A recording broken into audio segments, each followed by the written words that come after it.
Bumaba raw ang bilang ng mga text scam sa bansa noong 2025 batay sa ulat ng isang caller ID at anti-fraud app.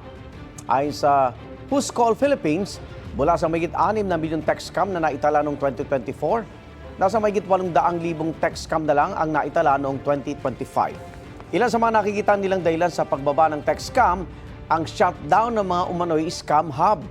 Mas pinalakas na telco blocking at tumaas na kamalayan ng publiko kaugnay sa mga text scam. Sabi rin ng Who's Call Philippines, ang iba scammer ay lumilipat na sa panloloko sa pamamagitan ng phone calls. Nagpapanggap daw ang mga scammer bilang mga taga-bangko. Kaya pinag-iingat din ng Who's Call Philippines ang publiko sa mga scammer online na lumilitaw sa mga social media platform.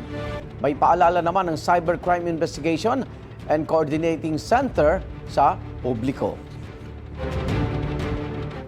Even if hindi kayo mabiktima, mag-report kayo so we can block those numbers na hindi sila makapambiktima ulit. We can disrupt the operations of these scammers by taking down their sites, blocking their numbers, para hindi na sila makapambiktima ng iba pa.